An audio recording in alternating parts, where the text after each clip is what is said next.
Pinellas, in partnership with the Florida Botanical Gardens, presents Gianella in the Gardens, featuring artist Don Gialannella's assemblage sculptures.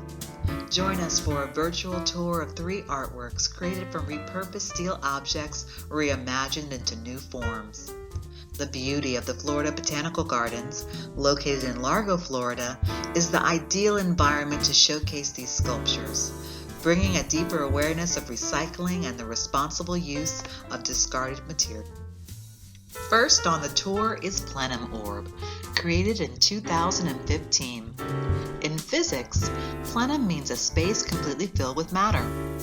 Here, we see a sculpture created from familiar stainless steel items reassembled in a most unfamiliar way. In the reflective orb, you can see hubcaps, pots and pans, dog bowls, vessels of every description. It's as if some cosmic magnet has pulled these objects together to form a perfect sphere. To create the orb, Gianella first had to build a symmetrical 4-foot diameter concave plaster mold. The individual objects were then placed one by one and welded into position, constructing a continuous ball out of a palette of dissimilar shaped objects. Walking around is a journey. The sculpture functions as a time capsule that rekindles memories locked up in the abandoned objects. We can look at commonplace items differently. As a result, pondering our consumer-based system, questioning the viability of a disposable culture and what that means for our society and for the future of the environment. Next up is Celestial Fish, a culmination of smaller fish sculptures Gianella has been working on for over a decade. Made up of over 500 pounds of welded automobile transmission parts, Celestial Fish stands elegantly on 3 fins. It took over 30 days to create the fish with the aid of several assistants, a welder, plasma cutter, and an overhead hoist. The swirling patterns in the head, fin, and tails were done by hand with an angle grinder. The eyes are a carefully selected assemblage of transmission gears. The tail fin is swept to one side as if captured in a swimming motion. With the sunlight shining behind the sculpture, the field of small perforations that make up the body is illuminated and twinkles like stars. The circular spots on the sides are made from an eclectic combination of gears, pulleys, rings, and car parts. These cosmic spots represent the planets of our solar system. If you look closely, you can find ones that represent Saturn, Mars, Earth, and the Sun. These astronomical images of the planets and stars were the inspiration for the name Celestial Fish, created in 2016. Now, we move to Auto Body Parts Horse, created in 2018. Working with auto body parts, fenders, and quarter panel is a new experience for Gianella, who uses them to define space in an interesting way. The idea was to keep the design of this horse gestural and abstract, like a 3-dimensional sketch, using crumpled auto body parts and crude pipes as the sole building materials.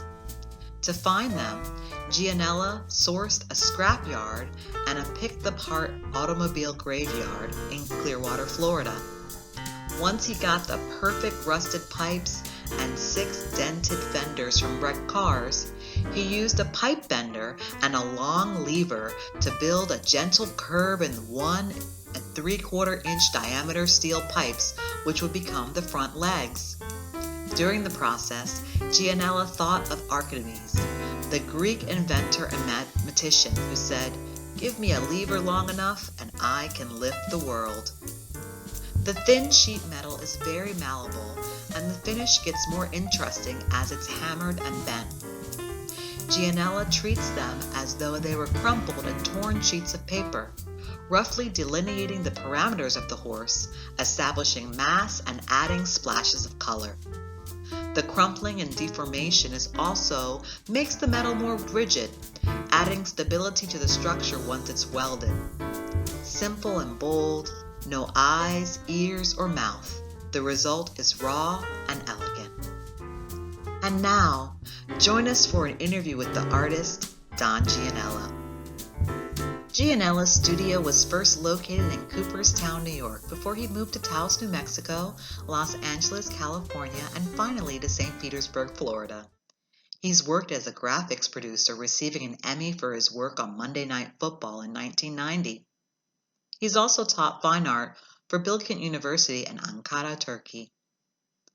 With a host of public art commissions in California, Florida, Missouri, and New York, as well as the private collections of Angelina Jolie and Howard Stern, Gianella's art career has been diverse and prolific. So welcome, Don. We're so thrilled about the collaboration between you, Creative Pinellas, and the Florida Botanical Gardens. It's such a wonderful exhibit, and the placement within the gardens is a really beautiful juxtaposition. So when did you first start making sculpture, and what was your kind of art trajectory that got you to that first sculpture? My first sculpture, what led me to that? I think that I was always drawn to my abilities with art. In other words, from a very young age, I started sketching, and it naturally led me to the next level, which was sculpture or three-dimensional forms. I had a penchant for putting things together. I remember in my first grade class, we had a special visiting art teacher that came every week or something like that. He went to all the school districts. And he had all these little round beach rocks that he had collected. And he gave them to us kids to glue together and paint. And I made a very compelling face. I think my son has that sculpture. But like right away, I was just drawn to it. The dimensionality of a sculptural object. So I feel like it came naturally, but I did cultivate it throughout my life. When did you decide that you wanted to be an artist? Was that something that planted in your brain when you were in first grade, or was that something that kind of built over time?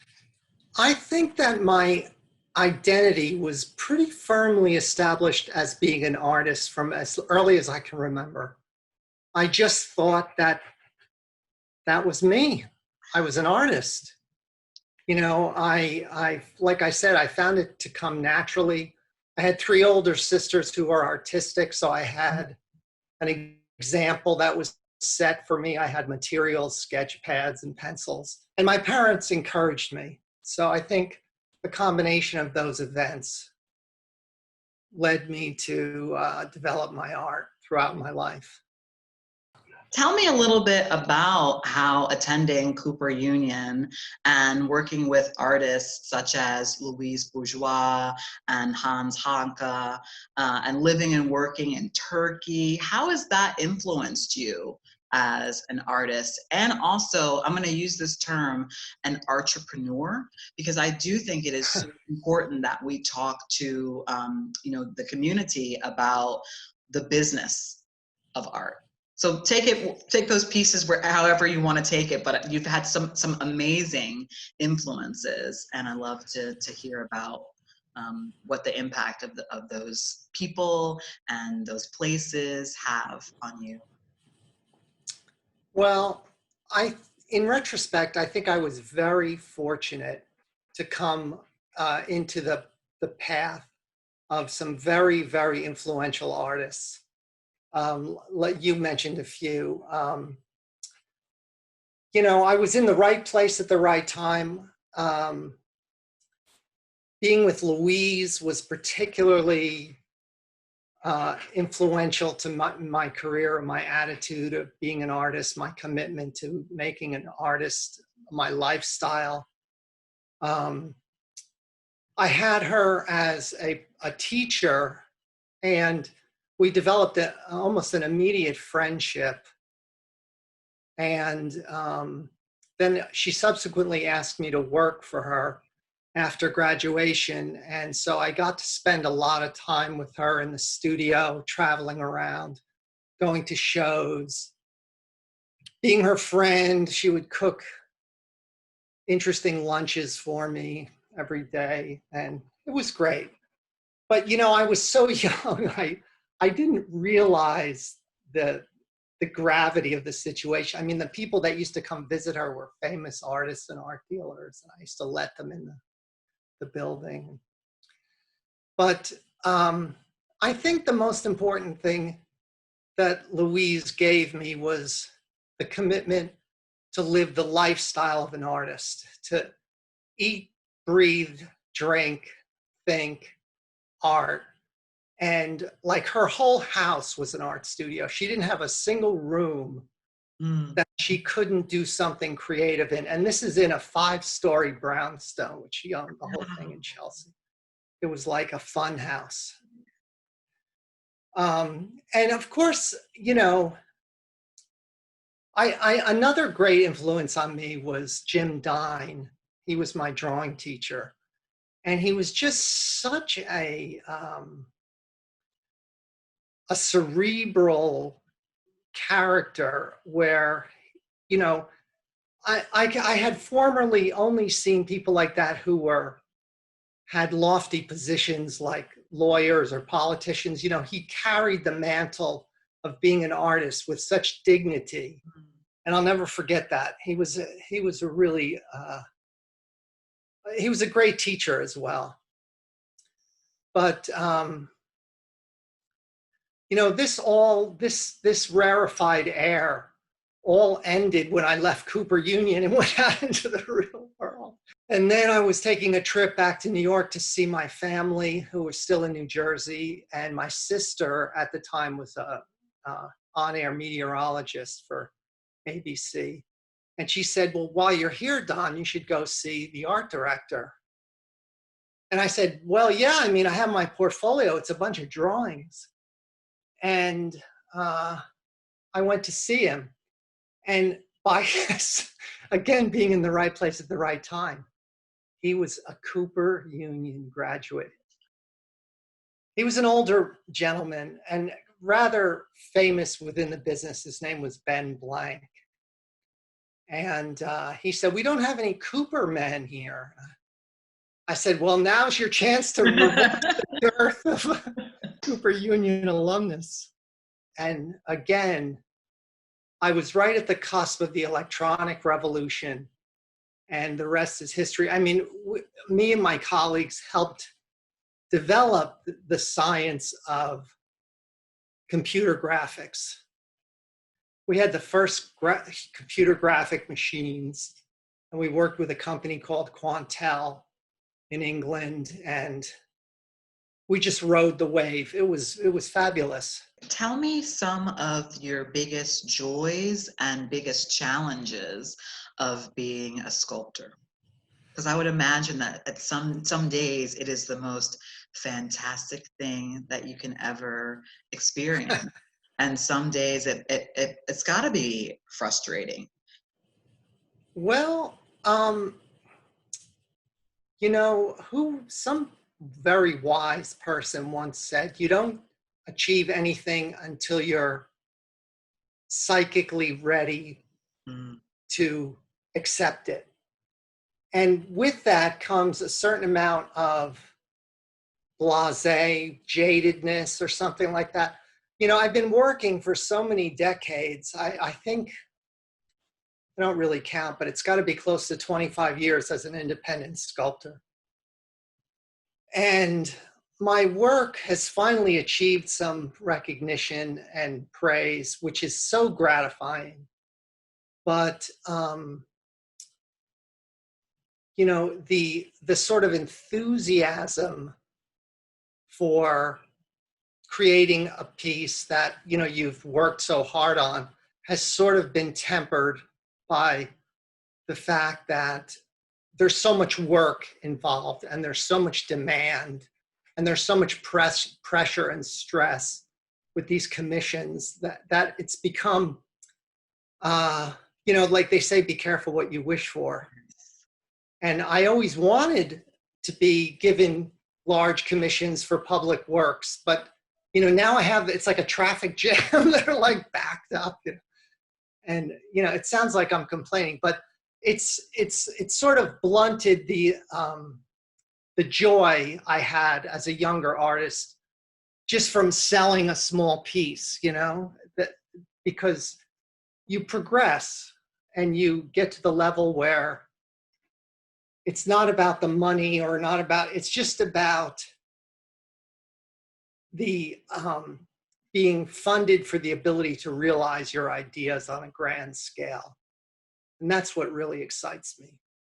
Well, you know, I'm a huge fan of language, and I just think it's interesting when I can find words from other disciplines that describe my work more accurately. And a midden is a term that archaeologists use. It's for a cache, a buried cache of objects, artifacts, ecofacts, bones, plants, other materials that have been discarded by a former culture. And I said, that's exactly what these sculptures are. It's kind of like encapsulating objects from our culture and putting them into a sort of a time capsule. And they've aged very interestingly. And it's also about looking at objects from a new perspective. It's like taking, you know, your pet's bowl, which you like, you don't really do any deep thinking about, and putting it into a sculpture, and all of a sudden it changes the parameters and the perspective of it. Yes. You know, but the sculpture started from a purely practical standpoint. As a young sculptor, I was using discarded objects.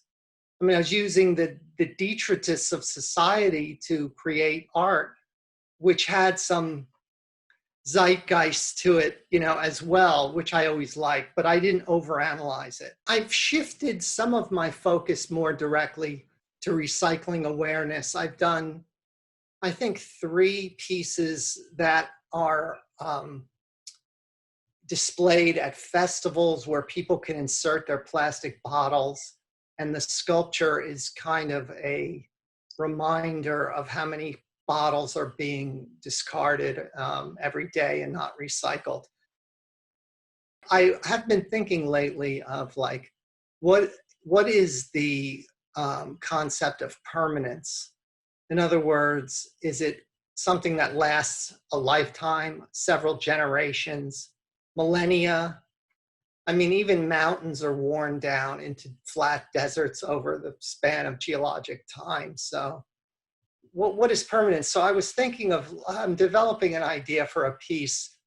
It's more of a conceptual piece where it's made to degrade and erode and fade away over the span of, I don't know, depending on what you use.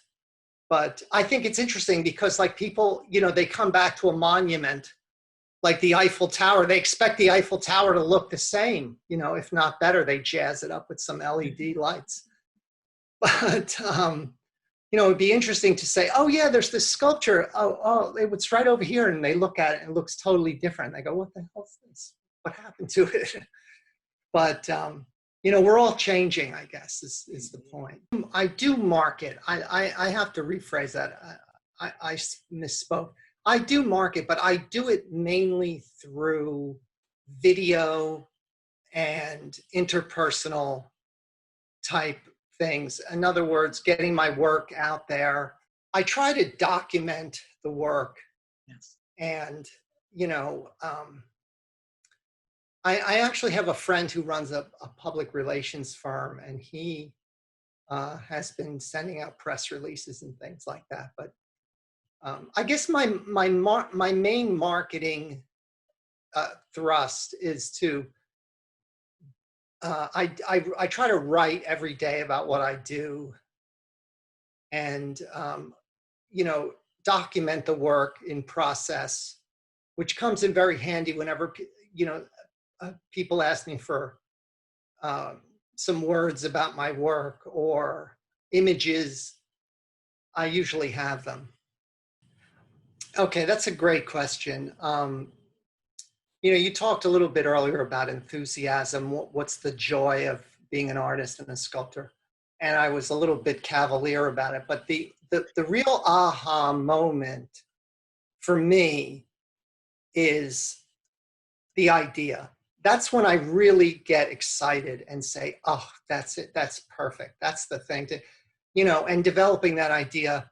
And, it's kind of, I mean, who knows where ideas come from? It's kind of a magical process, but I do realize that I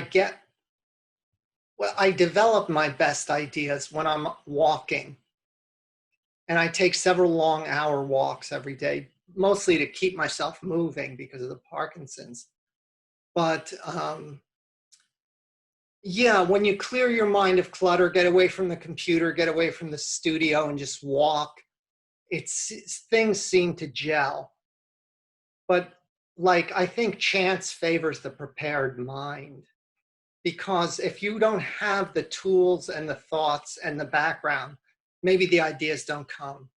The idea is the most important thing.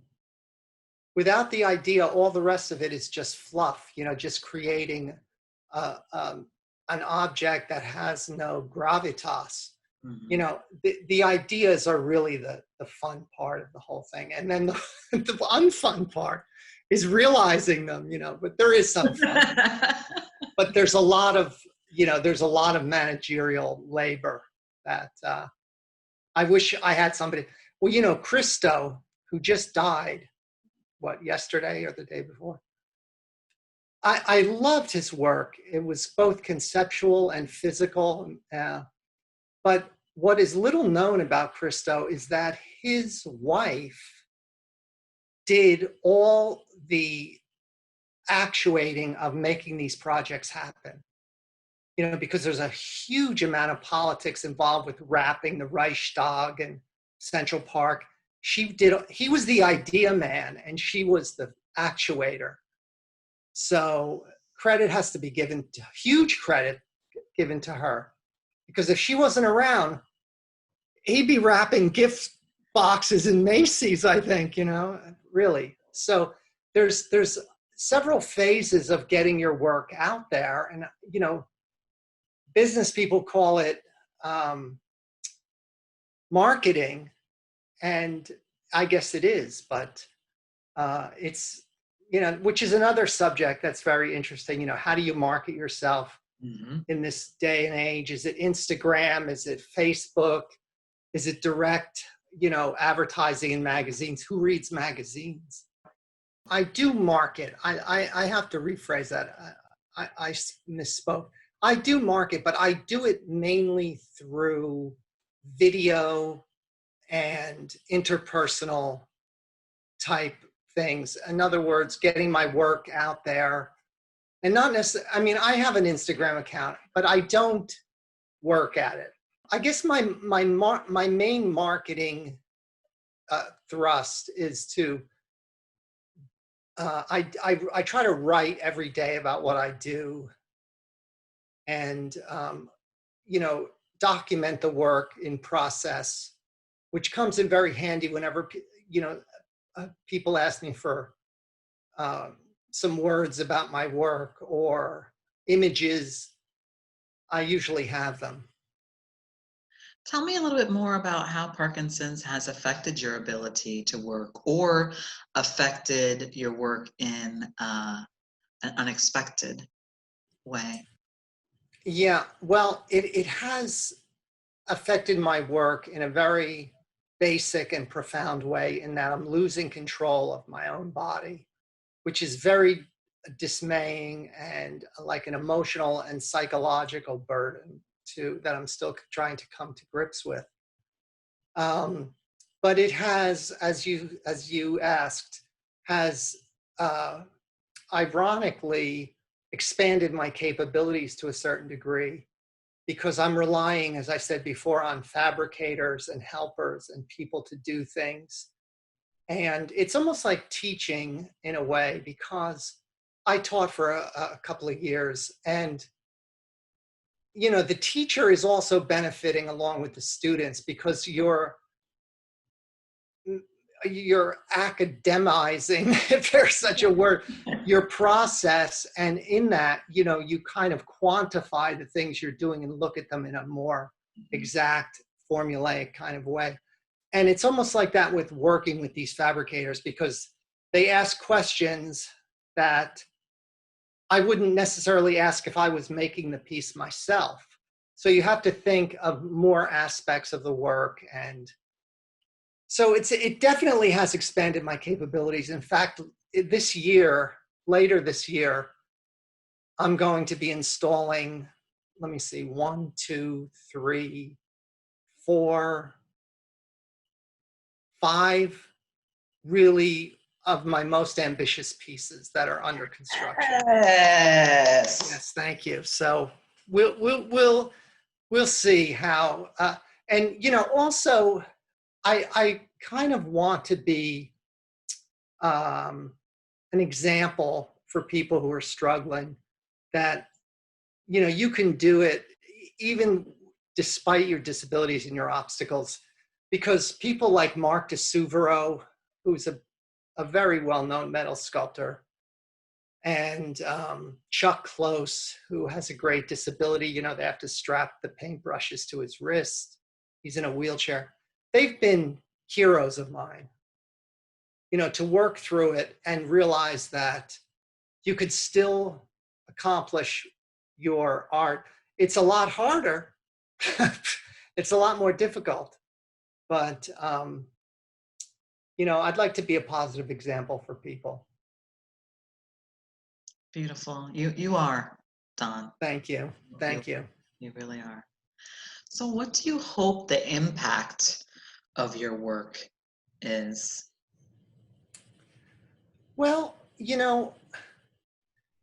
that's an interesting question, because I don't think that's a question that's paramount in my thinking process while I'm developing a piece. It's almost an afterthought. But the main thing is, if it excites me, I hope it excites a viewer, because I'm excited by the concepts, the recycled objects that are in most of my work, the unusual nature of the sculpture. And also, I hope to inject some element of humor or joy into it that make people smile and spread good vibes, basically. For me, that is the most beautiful thing about experiencing your work, is seeing what it is, what it was, and what it has become. I think it's like the impact that it makes to put a piece into a new context. It's like I used to have a professor that said, just bringing an object into an art environment like a gallery or a museum elevates it as to a piece of art.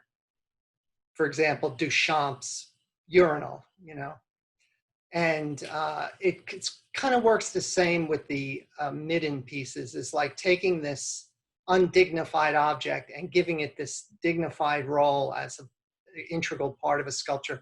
Well, I was just given a commission by the city of Orlando to do an assemblage orb for their new fire station number 9. And it's going to be a landmark piece in front of the building. And I proposed an orb, like the one that's in Florida Botanical Gardens, larger, of course, much larger. And it's made up of firefighting equipment. all stainless steel and brass pieces, hose nozzles, sirens, pieces of the fire trucks.